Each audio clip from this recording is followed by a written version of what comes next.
Hello বন্ধুরা, আমি আজকে আপনাদের সঙ্গে আরেকটি নতুন ভিডিও নিয়ে এলাম। ভিডিওটা উদ্দেশ্য হচ্ছে আপনাদেরকে অনুপ্রেরণা দেওয়া। কেমন অনুপ্রেরণা দিতে চাই আমি বলতে চাই, আমি দেখেছি যে বর্তমানে বাংলাদেশে এই সিলিংয়ের কাজটা প্রচুর প্রচুর পরিমাণে চাহিদা চলছে। তো এটা একটা ভালো পজিটিভ দিক বলে মনে হয় বাংলাদেশের জন্য, যেহেতু এটা বাংলাদেশে চলছে। আর এটা বর্তমানে আপনার বিভিন্ন বিদেশে, ভালো ভালো দেশে, মালয়েশিয়াতে, যেগুলো বাংলাদেশে থেকে উন্নত মানের দেশে, মালয়েশিয়াতে, সিঙ্গাপুরে, এগুলো কিন্তু অ্যাভেলেবেল। এখন মনে করেন যে শুধু এগুলোই চলতেছে, এই সিলিংয়ের কাজ চলতেছে, যত বিল্ডিং আছে সিলিংয়ের কাজ চলতেছে। তো এটা একটা সৌন্দর্য, প্রচণ্ড সুদর্শন একটা রুমের একটা গেট আপ নিয়ে আসতে পারে এই সিলিং দ্বারা। তো আমাদের বাংলাদেশেও আমি দেখলাম ভিডিওতে, কিছু কিছু ভিডিওতে, যে এই সিলিংয়ের কাজটা চলতেছে। তো এটা চলতেছে আলহামদুলিল্লাহ ভালো। এখন আমরা যারা এইসব দিকে কাজ করি, এই যে মালয়েশিয়াতে এসে আমরা যে কাজ করতেছি, এই যে সিঙ্গাপুরে যে আমরা কাজ করতেছি, সৌদি আরবে, দুবাই, সব জায়গায় কিন্তু এখন সিলিংয়ের কাজ অ্যাভেলেবেল চলতেছে।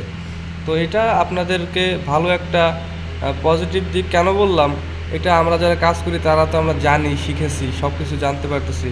বাংলাদেশে গেলে কিন্তু আমাদের জন্য অনেক ভালো একটা বেনিফিট থাকবে, যে আমরা সিলিংয়ের কাজটা পারি, আমরা সিলিংয়ের কাজটা করেছি, আমরা সিলিংয়ের কাজ করতে পারবো। তো বিদেশে যারা আসেন, বিদেশে যারা এই কাজগুলো করতেছেন, তাদের কিন্তু বাংলাদেশে যে আর বসে থাকা লাগবে না। এটা আমার দিক থেকে মনে হয় যে আমরা, মানুষ বলে, বিভিন্ন মানুষ বলে যে বিদেশ যে কাজ করলে সে বাংলাদেশে এসে আবার মাঠে খাটতে হয়, মাঠে আবার কৃষিকাজ করতে হয়, তো বিদেশ করে আমার লাভ কী?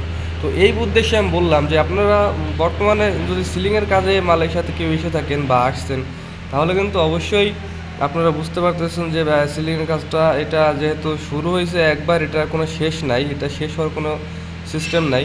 আপনি যতদিন আপনার শরীরে শক্তি থাকবে, আপনি ততদিন কিন্তু এই কাজটা করে যেতে পারবেন। এমনকি আপনি যখন একটু বয়স হয়ে যাবে, তা আপনার তখন কিন্তু আপনি লোক দিয়েও কাজ করাতে পারবেন বাংলাদেশে, যেহেতু এটা অ্যাভেলেবল হয়ে গেছে বিভিন্ন জায়গায়। আমাদের যশোরেও এটা এখন বর্তমানে অ্যাভেলেবল এই সিলিং পাওয়া যায়। তো এটা আপনি অর্ডার দিলে আপনার বাড়িতে এসে ট্রাক এসে লাভিয়ে দিয়ে যাবে আপনার সিলিং, আপনার যন্ত্রপাতি যা যা লাগে। এটা এমন একটা জিনিস, আমি গত ভিডিওতে দেখলাম যে একটা বাড়িতে 10 লক্ষ টাকা প্রায় খরচ করেছে। শুনলাম যে 10 লক্ষ টাকা খরচ করেছে শুধু সিলিংয়ের মধ্যে, বাংলাদেশে একটা টিনের বাড়িতে। এটা কি বিশ্বাস করার মতো? আপনারা কি মনে করেন যে এটাতে কি সম্ভব ছিল? এটা আমরা বাংলাদেশে যখন চিনতামই না, তখন এটাকে আমরা বিদেশে দেখতাম। এখন বাংলাদেশে চলে গেছে, এটা আবার অ্যাভেলেবল টিনের ঘরে পর্যন্ত লাগাইতেছে। তো এটা নিয়ে কোনো শেষ নাই। এটা একবার আজকে লাগালে কয়েকদিন পর নষ্ট হয়ে গেল, আবার আপনাকে ঠিক করে দিতে হবে।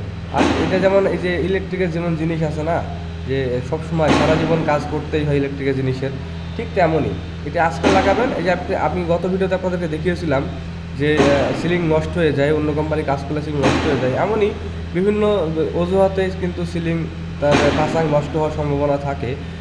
আমি দেখেছি, আমি কাজ করে যেহেতু। তো এটা আপনার অপরিসীম সময় ধরে আপনি কাজ করতে পারবেন। তো এটাই আজকে আপনাদেরকে আমি বলতে চেয়েছিলাম, যে আপনারা যারা বলেন যে বিদেশে আসা, কাজ করা, তারপরে বাড়ি চলে গেলে আর কোনো কিছু থাকে না, যে আবার মাঠে কাজ করতে হয়, তো তাদের উদ্দেশ্যে আমি বললাম যে সিলিংয়ে যারা রাখছেন তারা কিন্তু কখনো পস্তাবেন না, তারা ভয় পাবেন না। আপনাদের জন্য বাংলাদেশেও এখন বড় সুযোগ অপেক্ষা করছে। সো এটাই বলার ছিল, আজকে আপনাদেরকে বললাম। ভালো লাগলে ভিডিওতে একটা লাইক করবেন অবশ্যই, আর পাশে থাকবেন। ধন্যবাদ।